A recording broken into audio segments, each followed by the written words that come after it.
नमस्कार और आज के इस बेहद रोमांचक विश्लेषण में स्वागत है। आज हम 2026 के एआई जॉब मार्केट की उस दुनिया में प्रवेश कर रहे हैं जो पूरी तरह से बदल चुकी है। आज हम ऐसे भारी भरकम वेतन के आंकड़ों और बिल्कुल नए तरह के जॉब टाइटल्स पर चर्चा करने जा रहे हैं जिनके बारे में कुछ साल पहले तक किसी ने कल्पना भी नहीं की थी। ये एक ऐसा विषय है जो काम के भविष्य को, या यूं कहें कि हमारे पूरे प्रोफेशनल परिदृश्य को पूरी तरह से फिर से परिभाषित कर रहा है। तो चलिए बिना किसी देरी के शुरू करते हैं। इस विश्लेषण का रोड मैप बहुत ही स्पष्ट है। सबसे पहले हम 2026 के एआई जॉब बूम को समझेंगे, फिर सबसे तेजी से बढ़ती तकनीकी भूमिकाओं पर नजर डालेंगे, उसके बाद एआई नैतिकता और गवर्नेंस की बात होगी, फिर हम नए एचआर ब्लूप्रिंट को खंगालेंगे और अंत में एआई डिप्लॉयमेंट को शक्ति देने वाले उन उपकरणों की बात करेंगे जो इस नई वर्कफोर्स की रीढ़ हैं। ठीक है, चलिए सीधे पहले भाग से शुरुआत करते हैं। 2026 का एआई जॉब बूम। विश्व आर्थिक मंच का अनुमान है कि 2026 के अंत तक वैश्विक स्तर पर 1,20,00,000 नई एआई नौकरियां पैदा होंगी। ये कोई छोटा मोटा बदलाव नहीं है, ये एक पूरी तरह से नई आर्थिक वास्तविकता है। और इस बड़े बदलाव का सबसे सीधा असर कहाँ दिख रहा है? इस एक शानदार आंकड़े पर गौर कीजिए, 56%।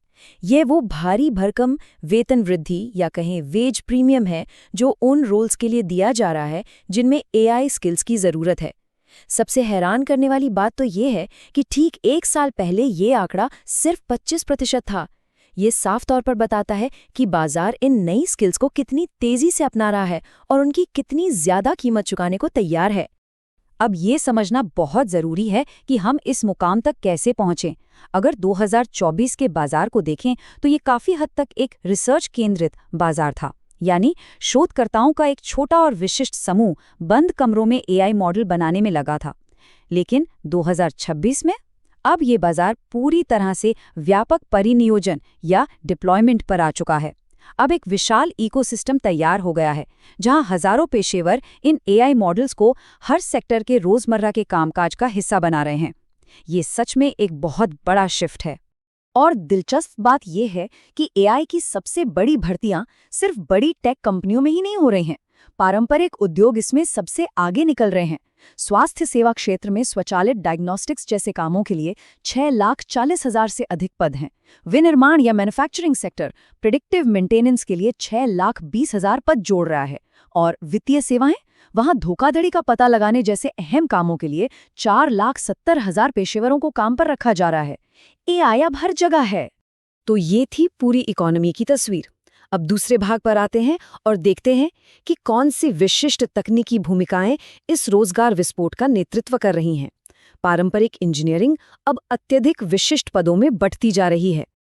अब इन आंकड़ों के बारे में जो बात सच में दिमाग चकरा देने वाली है वो ये है कि सबसे तेज वृद्धि पारंपरिक कोडिंग रोल्स में नहीं हो रही है। अपवर्क के आंकड़ों के अनुसार एआई वीडियो कंटेंट निर्माण की मांग में सालाना 329% का भारी उछाल आया है। यह एआई इंजीनियरिंग की 143% वृद्धि को भी मीलों पीछे छोड़ देता है। रचनात्मकता और एआई टूल्स का ये संगम बाजार का सबसे नया और सबसे रोमांचक हिस्सा बन चुका है। इस साल की एक और सबसे महत्वपूर्ण और बिल्कुल नई भूमिका उभर कर सामने आई है, एआई एजेंट आर्किटेक्ट। उम्मीद है कि इस साल के अंत तक 40% एंटरप्राइज ऐप्स एआई एजेंट्स को अपने सिस्टम में एम्बेड कर लेंगे। ऐसे में एक ऐसे पेशेवर की मांग आसमान छू रही है जो कई एआई टूल्स, सुरक्षा के नियमों और इंसानी फैसलों के बीच एक बेहतरीन वर्कफ्लो डिजाइन कर सके। एक समन्वित एआई वर्कफोर्स बनाने की यह क्षमता आज के समय में बेहद कीमती है। बाजार अब इतना विशिष्ट हो गया है कि अब एआई वर्कफ्लो ऑटोमेशन स्पेशलिस्ट जैसी जॉब पोस्टिंग्स आम हो गई हैं। उदाहरण के लिए कुछ रोल्स विशेष रूप से सिर्फ एंथ्रोपिक के क्लॉड मॉडल और प्रॉम्प्ट इंजीनियरिंग पर केंद्रित हैं। वे ज़ैपियर या मेक जैसे टूल्स के साथ एआई को जोड़ते हैं। ये साफ दिखाता है कि कैसे अलग अलग एआई प्लेटफॉर्म्स अब अपने स्वयं के अनूठे कैरियर पथ तैयार कर रहे हैं। और हाँ, इसके लिए सिर्फ तकनीकी ज्ञान ही नहीं बल्कि बिजनेस की ज़रूरतों को समझने और समझाने के लिए बेहतरीन संचार कौशल की भी ज़रूरत है। चलिए अब तकनीक से थोड़ा हटकर बात करते हैं भाग 3 में, एआई नैतिकता और गवर्नेंस। तकनीकी विकास के साथ साथ मजबूत मानवीय गार्डरेल्स की भी सख्त ज़रूरत है। गवर्नेंस के क्षेत्र में ये बूम हवा में नहीं हो रहा है, इसके पीछे एक बहुत बड़ा कारण है। यूरोपीय संघ का एआई अधिनियम अगस्त 2026 में पूरी तरह से प्रभावी हो रहा है और इसके नियम बेहद सख्त हैं। अगर कोई कंपनी इनका पालन नहीं करती है तो उसे 2 करोड़ यूरो तक का भारी भरकम जुर्माना भरना पड़ सकता है। जाहिर है, इस कड़े नियमन ने ऐसे योग्य उम्मीदवारों की मांग अचानक बढ़ा दी है जो कंपनियों के एल्गोरिदम में पारदर्शिता और निष्पक्षता सुनिश्चित कर सकें। और यहाँ एक बहुत ही बढ़िया बात सामने आती है। गैर पारंपरिक उम्मीदवारों के लिए ये लाखों रुपए वेतन वाले एआई करियर में प्रवेश करने का सबसे शानदार रास्ता है। एक एआई एथिक्स ऑफिसर बनने के लिए सिर्फ कोडिंग का जीनियस होना जरूरी नहीं है। कानून, दर्शनशास्त्र, अनुप्रयुक्त नैतिकता या सार्वजनिक नीति के बैकग्राउंड वाले पेशेवर इस क्षेत्र में धूम मचा रहे हैं। यहाँ तकनीकी समझ के साथ साथ ये तय करने की कूटनीति चाहिए कि क्या सही है और क्या गलत। और ये एक एआई एथिक्स ऑफिसर के दैनिक जीवन को बहुत ही शानदार तरीके से दर्शाता है। ये कोई हवाई या सिर्फ किताबी बातें करने वाली भूमिका नहीं है। रोजमर्रा के काम में फेयरलर्न जैसे टूल्स का उपयोग करके गणितीय निष्पक्षता को मापना, डेटा उपयोग की नीतियां बनाना और फिर उन जटिल तकनीकी निष्कर्षों को बिजनेस रिस्क कम करने की रणनीति के तौर पर कंपनी के नेतृत्व को समझाना शामिल है। इन तकनीकी और विनियामक बदलावों के बीच कंपनियों का आंतरिक ढांचा भी बदल रहा है। तो चलिए आगे बढ़ते हैं भाग 4 की ओर, नया एचआर ब्लूप्रिंट। साल 2026 के वर्कप्लेस की बहुत ही अहम और थोड़ी चुनौतीपूर्ण वास्तविकता है फोबो, यानी फियर ऑफ बिकमिंग ऑब्सोलीट। सरल शब्दों में कहें तो ये डर कि कहीं एआई की वजह से हमारी अहमियत ना खत्म हो जाए। आंकड़े बताते हैं कि 52% कर्मचारी इस चिंता में हैं कि एआई का उनके भविष्य पर क्या असर पड़ेगा। ऐसे में एचआर लीडर्स के सामने सबसे बड़ी चुनौती ये है कि वे इस प्रतिरोध को कम करें, कर्मचारियों में विश्वास जगाएं और उन्हें नए कौशल सिखाने के स्पष्ट रास्ते दिखाएं। लेकिन जहां एक तरफ डर है, वहीं दूसरी तरफ एक बहुत ही सकारात्मक और राहत देने वाला आंकड़ा भी है, 120 घंटे। ये वो औसत समय है जो एआई के ऑटोमेशन की वजह से हर साल प्रत्येक कर्मचारी के लिए बच रहा है।